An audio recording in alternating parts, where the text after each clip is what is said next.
Welcome to Gold Derby.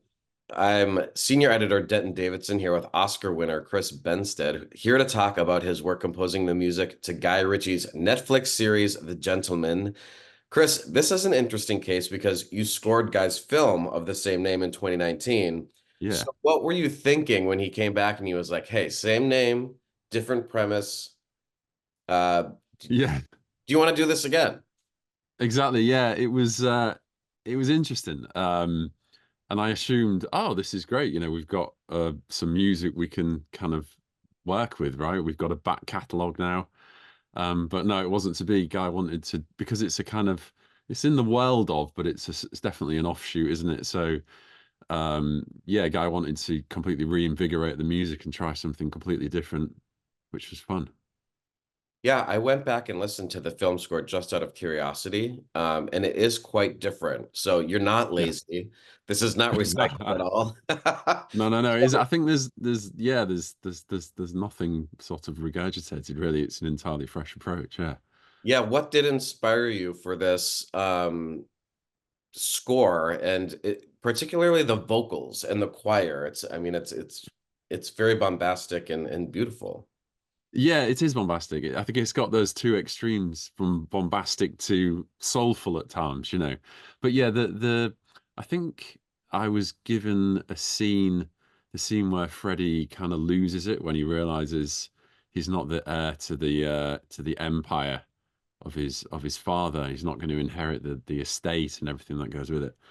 And that scene was just it was just so hilarious and his performance was so amazing and lavish and over the top. We needed to kind of sort of match that and amplify this craziness. And also the fact that in the dialogue, there's mention of, it's the divine right. So that really got us thinking, maybe the music is slightly kind of ecclesiastical, or it's actually sort of Latin-ish lyrics, but it certainly evokes a little bit of the church, as it were. There's certainly that kind of feel to it. So that was kind of the main thrust of that side of the score. Yeah.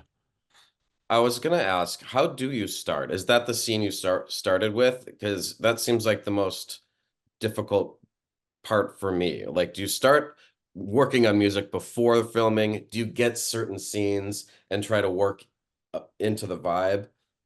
Yeah, I tend to with Guy and his editor James, I do tend to get a lot of footage early doors and just start to experiment.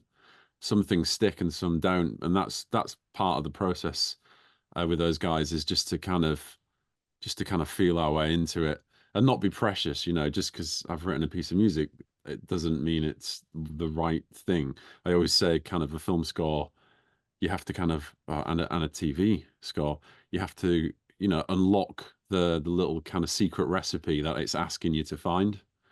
And luckily we found it pretty early on with The Gentleman, with this operatic stuff, with these staccato choirs which kind of keep prodding the listener, kind of saying, this is a bit silly, isn't it? But it's fun, you know. That was the idea there. Yeah, because it's a dark comedy, but there's some drama and there's action. Um, so does that shift or alter your sort of state of mind and the music you want to create? And how much does that impact you? The combination of action and sort of more, so yeah. It's just part and parcel of the gig, really, just kind of modulating the music to suit those two kind of ends of the spectrum. But it was quite interesting that there are a few tracks in the series, needle drops, but generally it does rely on the character of the music to shine through. And Guy always says, be really bold with the music. Let's make the music a character, a featured character of the piece. It doesn't have to sit under the acting. It sometimes can appear on top. So that was fun to kind of be a bit over the top in certain moments, because certainly in The Gentleman, the film, it was a bit more restrained and a bit more underscore driven. Yeah, there are themes throughout the score that are similar. It's all cohesive, but there are certain tracks that totally take it a different direction. Yeah. And I wrote some of those down because they stood out to me, and I was listening to them in my car This is very listenable, by the way, All right, thanks. just as pure entertainment. Like you can stream this, anyone watching. It's fun to listen to. Jimmy's Got the Munchies stood out to me. Meet Uncle Sam is this very elegant number. Felix Takes Control. How do you know when you need to take a scene and flip it on its head with the music? I think again, it's just trying to match the character and the intention of what Guy directed and what the actors are doing, and also just within the landscape of an episode, you need these points where you kind of pep up the viewer and just make them kind of sit up and go, oh, this is different music, this is interesting, sort of thing. Do you have things that you would do for a television show or movie that you would never do if you were just writing a score for like an orchestra? Oh, I see what you mean. Yeah, I think there's a difference between film music and orchestral Yeah. classical music, right? What was interesting, I think, with The Gentleman is that more than anything I've done, that was the most orchestral and the most melodic and the most, as you said, standalone, which I think sort of pays testament to Guy's idea of the music can be a really strong character and influence here. Um, so yeah, that was enjoyable. Do you have a favorite moment from the series and how the score was used? I think the one I mentioned when Freddie's kind of losing it, but there are lots of others. I really like the sort of when we introduce Susie Glass and she has a much more sort of elegant theme, which is used throughout the movie in different ways and transforms. It becomes Belgian at one point and kind of that's the real featured melody, if you see what I mean. And it's not just this TV show and the film that you worked with Guy on quite a bit. You've worked with Guy quite a bit. So what do you like about that relationship? What keeps him coming back to you for his his work? That's a good question. I don't know. Hopefully, I'll sort of explore any avenues. He's a very curious person and director in general, and always wants to, explore different avenues. Not just, one of the things he often says is, let's avoid a generic sounding score, which of course a lot of other directors might say, but he really pushes back on stuff which sounds kind of like film score, if you see what I mean, which kind of because can become quite cliched. We've had what sort of 50, 60 years of these sort of action scores now. So it's easy to sort of follow a type with those, even longer. Um, and you sort of you think of this series and what that music might entail, and it could be anything. So what's fun with guys going on this little journey of what can we do that's slightly off the beaten track to make it interesting? And you've done a lot of films over the past 20 years, working as a composer or music editor, arranger. Yeah. You haven't done as much television per se. So now you've got 8 episodes. What are Yeah, the new exactly. challenges that presents to you? Is it just more work? Because it's like, I mean, it's obviously more hours to fill. Yeah, I think there's 3 or 4 hours of music that I wrote for the show, so it's a different beast. Yeah, and I think we sort of treated episodes 1 and 2 as a film, really. Kind of those were guys' episodes. Um, so that was interesting, but then thereafter, yeah, I was kind of curious. I was kind of I didn't know how much repetition would be possible, Yeah. and some obviously some is useful. You want to reuse themes and cues to really cement the sort of character flow of it. Um, but at the same time, you don't want it to become stagnant. So you're always trying to, as you said, sometimes find these pieces which are completely off-piste. But yeah, it is a challenge just to start. I think once I got past episode 4, I thought this will be fine. But sort of until that point, I was quite daunted, to be honest. Anyone would be having to write such a volume of music, even if you can reuse the themes and such. So yeah, it's a different beast to a film for sure. What's your best talent as a musician in term like is it cello, instrumentally? What is your top expertise and how many instruments can you play? Yeah, so yeah, I play the cello. I was kind of classically trained on the cello. I play guitar fairly well, a little bit of piano and keyboard, enough to kind of write at the keyboard. I can basically anything that you sort of pluck or strum, I'm okay at. Not so good with sort of woodwinds and brass and stuff. I leave that to my son. He's pretty good at that. But I don't know what's your greatest talent. I think a bit of everything, to be honest. You know, I can kind of mix, I can program, I can play some instruments. And for me, I like to sort of challenge the idea of what film music and TV music sounds like. You know, it doesn't, especially film, it doesn't have to be this big grandiose sound that we've become so accustomed to. Which, yeah, of course, gives everything this beautiful sheen, but it doesn't always serve the picture in the best way.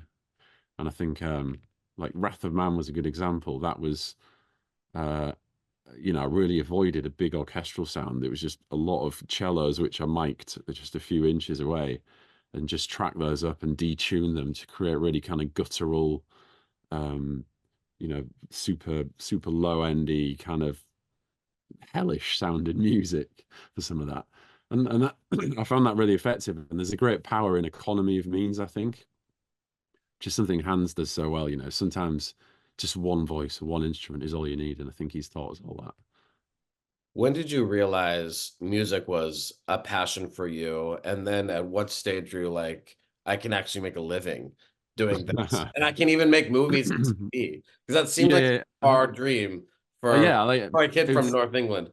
No, you're right. It was never my ambition to work in film music. To be honest, I think I got hooked. I started learning the cello. Then I sort of picked up the guitar more seriously and started getting into, had a few bands and stuff when I was younger.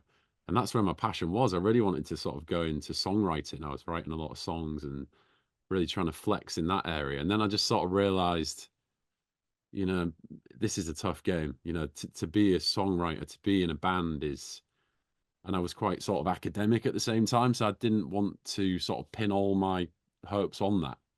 So I kind of pivoted, and, I'd always loved film music. Like as a kid, I was sort of, me and my sister would watch Back to the Future and Grease, like, hundreds of times. I think those two films.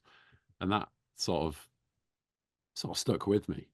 And when I got to uni and there was modules on film music, I just became more sort of open to it, and I kind of fell into it. I think actually someone I worked with in a sort of placement year at university, they were like, "Oh, you should be a music editor." I didn't know what that was, and I did exactly what he said. This just a random off the cuff comment from a colleague, and it just went from there. And I was just lucky to get, the first projects I did were big projects. These were, Miramax films and big studio pictures. I was just lucky, I And think. you mentioned Back to the Future, Grease. Do you remember, were those the films growing up that specifically jumped out at you? Like, or is there a film score that is just like the gold standard masterpiece of a score to you? Like, what do you think, if you think of film score, this is the top? Yeah, I think a lot of people would say it, but I do think Back to the Future is just amazing. It's so hooky. There's not, obviously there's a lot of John Williams scores which I love as well, like Raiders of the Lost Ark, a massive fan. Um, and then obviously more modern stuff, like I was kind of in my teens when Gladiator came out and films like that. The stuff that Hans was doing really kind of inspired me as well. Excuse me. So yeah, it's a kind of, it's a wide gamut, but I think, what was it, the film? A Romance in the Stone, I seem to love as a kid as well. I don't know why. I think it's that Michael Douglas. Um, yeah, so I came more and more aware of film music, and also I remember I had ironically Aladdin on cassette. You know, the songs from Aladdin, and then it was crazy that I'd end up working with Alan Menken sort of 15 years later, no, 20 years later. So yeah, it's kind of come full circle slightly. And then you won an Oscar for Gravity. That had to be a crazy experience. What do you remember about that night? It's mad. It seems so long ago. Like I've sort of forgotten I know about it. you need another one. You need an Yeah, Emmy. An Emmy this time. that'll do. Yeah, yeah. It was. it was insane, you know, to be part of that. You know, it's quite a circus, isn't it? It's quite a thing. Um, but yeah, it's something I'll, you know, never forget. It's just kind of magic. I think I got to say one word on stage, which was thank you, which I'll take that. They cut off the time pretty quickly. I don't see the Oscar anywhere back there with your cello. So It's where do you hide lingering that? somewhere. Yeah, it's actually behind my monitor. Yeah, Okay. I'm Um, trying to look at it. well, hopefully you get an Emmy to sit next to the Oscar sometime. Congratulations Yeah, on this work on The Gentleman. It's a really great score. It's gorgeous, and like I said, people watching, you can listen to it on your own. It's a standalone piece that really doesn't need the context of the series, but the series is also fantastic. So best of luck to you and the whole cast and crew of The Gentleman this Emmy season, and thanks for sitting down with Gold Derby today. it's a pleasure. Thank you so much.